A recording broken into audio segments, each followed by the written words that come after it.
Bienvenidos a una nueva inmersión. Hoy tenemos sobre la mesa el capítulo 3 de un texto, bastante denso, un curso de milagros. Sí. El capítulo se titula La percepción inocente, y las fuentes que lo acompañan proponen una reinterpretación, la verdad, muy radical de conceptos espirituales que creemos conocer, pues de toda la vida. Y radical es justo la palabra, ¿eh? Porque este capítulo no se anda con rodeos. Para nada. Lo que vamos a explorar hoy es en esencia un modelo psicológico muy provocador sobre por qué nos aferramos tanto al juicio, al conflicto. Es una exploración de la mente que, creo, más allá de lo espiritual, le habla a cualquiera que busque un poquito más de paz en su día a día. Exacto. El reto que tenemos enfrente es meternos a fondo para entender una distinción que es el corazón de todo el capítulo. Ajá, La diferencia entre lo que llama percepción y conocimiento. Suenan parecido, pero para este texto son dos universos completamente distintos. totalmente. Y la pregunta que nos lanza es, ¿qué pasaría si ideas como el sacrificio, el pecado o la culpa se entendieran de una forma que no tiene nada que ver con lo que siempre nos han enseñado? Es que esa es la premisa central. El texto argumenta que no se puede estar, digamos, a medias tintas. Claro. No se puede coquetear con la luz y con la oscuridad o con la paz y el conflicto, como si fueran opciones compatibles. Dice que hay que elegir un bando, por así decirlo. Y todo el capítulo es una guía para enseñarnos a elegir la luz a través de eso que llama percepción inocente. Es un cambio de chip total. Completamente. Pues vamos a entrarle. El texto arranca con una bomba. O sea, sobre todo para la tradición cristiana. Sí, una bomba. Afirma que no fue la crucifixión lo que estableció la expiación, sino la resurrección. A ver, esto contradice una de las imágenes más poderosas y arraigadas de Occidente. ¿Qué quiere decir con esto? Quiere decir que hay que voltear toda la historia. Si uno se enfoca en la crucifixión como el evento salvador, la conclusión casi inevitable es... La de un Dios castigador. Exacto, la de un Dios que necesita, o peor aún, que exige el sufrimiento de su propio Hijo para perdonar a la humanidad. El texto llama a esto una desafortunada interpretación. Claro. Y dice que no tiene nada de divina, sino que es una proyección muy humana de nuestras propias ideas de castigo, de deuda, de pago. Y pues claro, eso genera un miedo terrible a Dios. Usa una analogía que me pareció brutal por lo cotidiana que es. La del Padre, ¿no? Esa. La del padre que mientras está castigando al hijo le dice, «Esto me duele más a mí que a ti». Sí, es perfecta. Es una imagen perfecta de cómo le hemos colgado a Dios nuestros propios pensamientos de venganza, de justificar el dolor como algo necesario, pues para aprender o para pagar una deuda. Totalmente. Hemos creado un Dios a nuestra imagen y semejanza, proyectando en él nuestras neurosis. Vaya, el texto es tajante en este punto. El sacrificio es una idea que Dios desconoce por completo y que nace exclusivamente del miedo. A partir de ahí, le da un giro de 180 grados al símbolo del Cordero de Dios, que es un símbolo central, importantísimo. Y dice, ya no es un animalito ensangrentado que muere para calmar la ira de un Dios. Se convierte en un símbolo de inocencia pura, de algo tan íntegro que no puede ser dañado. Eso es difícil de asimilar, porque la idea del sacrificio por un bien mayor está en el corazón de muchísimas de nuestras historias, de nuestros héroes, de nuestros valores. Claro. El texto sugiere que todo eso, en el fondo, está basado en el miedo. Exactamente eso sugiere. Propone que el verdadero poder no está en la capacidad de soportar el dolor, sino en la invulnerabilidad de la inocencia. ¡Wow! La imagen que ofrece para reemplazar la del sacrificio es la del león y el cordero tendidos el uno junto al otro. Preciosa imagen. Y simboliza que la fuerza, que es el león, y la inocencia, el cordero, no solo no están en conflicto, sino que son lo mismo. La verdadera fuerza es la inocencia, porque es lo único que no puede ser atacado ni destruido. Entonces, la expiación deja de ser un pago sangriento por los pecados. Ya no es un pago, se convierte en una lección, en una demostración. La resurrección es la prueba de que nada puede destruir a la verdad. Es como decir, miren, pueden hacerle lo peor a este cuerpo, a esta forma, pero la verdad, la inocencia, el espíritu, eso sigue intacto.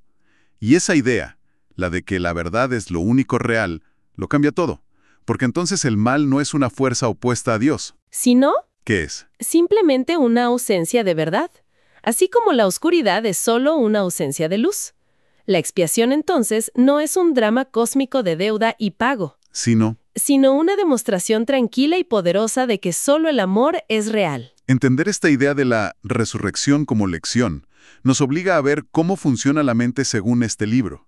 Y eso nos lleva a la diferencia crucial de la que hablábamos al principio. Percepción y conocimiento. Exacto. El texto básicamente dice que nuestra mente tiene dos modos de operar, como dos sistemas operativos. Uno es como estar viendo un feed de redes sociales que cambia sin parar, lleno de opiniones, juicios, drama. Jaja, muy buena analogía. Y el otro es como conocer una ley de la física. Simplemente es, no cambia y no está a debate. Es una buena forma de empezar a entenderlo. Es una analogía perfecta. Empecemos por el feed de redes sociales. La percepción. Ok, El texto la describe como algo inherentemente temporal.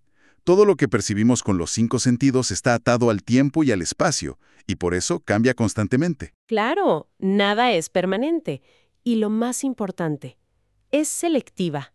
Siempre está filtrando, juzgando, etiquetando. Esto es bueno, esto es malo. Esto me gusta, esto me amenaza. O sea, que es el reino de la duda constante, del juicio. Todo lo que vemos, oímos, olemos, todo lo que nuestro cerebro interpreta del mundo exterior cae en esa canasta. Es inestable por naturaleza. Exacto. Y sus resultados siempre son duales. Las percepciones falsas, dice el texto, producen miedo, y las percepciones verdaderas o corregidas producen amor. Pero, y aquí está el truco, A ver, ninguna percepción te da certeza absoluta. Siempre hay un margen de error, de interpretación. Es el mundo del cuerpo, de la opinión, del ego. ok, ese es un sistema operativo. ¿Y el otro? ¿El de la ley de la física? Ese es el conocimiento. Y es todo lo contrario. Se describe como eterno, inmutable y con certeza absoluta.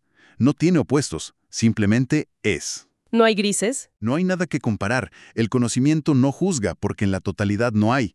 No hay nada que comparar. Es la afirmación de la verdad y, según el texto, procede directamente de Dios, de la fuente. No necesita que hagas nada, solo genera pensamiento y paz. Es el estado natural del espíritu, que hemos olvidado. Justo. Un momento, aquí me pierdo un poco. Si toda percepción es inestable, selectiva y en última instancia una ilusión del ego, Ajá. ¿cómo puede existir una percepción inocente o percepción verdadera, como dice el título del capítulo? Suena una contradicción en sus propios términos. Esa es la pregunta del millón y es el eje de todo el capítulo. ¿Cómo resuelve el texto esa paradoja? La percepción inocente no es una forma mejor de juzgar, no es tener un juicio más acertado. Es la corrección del acto de percibir en sí mismo. Ah, ok. Es el puente para salir del sistema operativo del miedo y regresar al del conocimiento. El texto dice que la percepción inocente es la función del milagro. Y un milagro en este contexto no es hacer flotar cosas. Para nada. Es simplemente ser capaz de ver el mundo sin la distorsión del miedo y el juicio. O sea, es como limpiar el lente de la cámara. La cámara, la mente, sigue captando una imagen, una percepción, pero ahora el lente está limpio de las manchas del pasado, del miedo, del juicio. Diste en el clavo. Y por eso la imagen que ves es inocente, es verdadera. Exacto. Es dejar de proyectar tus propias historias sobre lo que ves. El texto lo define de una forma muy poética. Es nunca ver lo que no existe y siempre ver lo que sí existe. Me encanta. A esta forma de ver la llama también mentalidad recta, que es la que viene a sanar a la mentalidad errada, o sea, la mente que juzga. Un ejemplo práctico. Claro, estás en el tráfico, alguien se te cierra y tu primera reacción, la de la mentalidad errada, es el juicio. ¡Qué idiota! No le importa a nadie. La reacción automática de casi todos, me incluyo. Por supuesto. La percepción inocente o la mentalidad recta sería detener ese juicio y elegir ver otra cosa. Que no es fácil. No, no lo es. Pero no significa que te guste que se te hayan cerrado. Significa reconocer. Esa es una persona que, igual que yo, tiene prisa, o está estresada, o simplemente se equivocó. Está tratando de llegar a algún lugar igual que yo. Y en ese instante, al suspender el juicio, la carga de ira y estrés desaparece. Ese es el milagro. Un cambio de percepción que te devuelve la paz. Ok, ya es más concreto. Es un entrenamiento mental activo para elegir la paz en lugar del conflicto. Y esto me lleva a la siguiente gran idea del capítulo, Sí. que al principio parece una simplificación excesiva, pero creo que con lo que hemos hablado ya tiene más sentido. El texto afirma que la causa de todos nuestros problemas, desde el cansancio y la ansiedad hasta la necesidad de burlarse de otros, es una sola. El problema de la autoridad. Ese mismo. Sí, y es fácil confundirse y pensar que habla de problemas con el jefe, el gobierno o los padres, pero va mucho, mucho más profundo. A ver. Lo que plantea es que el problema de la autoridad es en realidad un problema de autoría. De autoría. ¿Cómo? Es la creencia fundamental y, según el texto, completamente errónea, de que somos nuestros propios autores. La idea de que yo me hice a mí mismo. Exacto. La creencia de que nos creamos a nosotros mismos, separados de nuestra fuente, de la totalidad. Es la declaración de independencia del ego. Es la idea de que yo soy esta personalidad, este cuerpo, esta historia, y soy el autor de mi propia existencia. Ah, entonces, cada vez que me pongo a la defensiva en una discusión sobre mis ideas o me enojo si alguien critica mi trabajo, ¿Sí? ¿eso es un síntoma de este problema de autoridad? En el fondo, lo que estoy defendiendo es esa identidad que yo misma me inventé y de la que me siento única autora. Precisamente, defender esa creación propia es la función principal del ego. Y el juicio es su herramienta favorita. Claro, tiene sentido. Cuando juzgas, te pones en el lugar de la autoridad final sobre la realidad. Tú decides qué es bueno, qué es malo, qué es correcto y qué es incorrecto. Es un acto de fragmentación.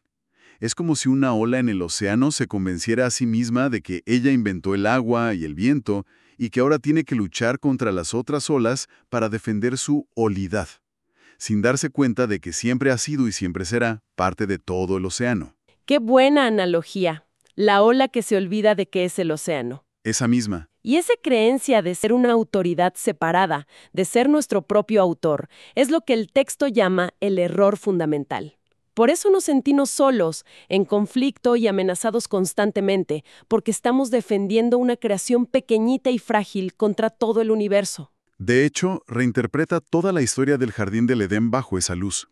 ¿Ah, sí? Sí, dice que comer del fruto del árbol del conocimiento no fue un acto de desobediencia, sino un símbolo de la usurpación de la capacidad de autocrearse.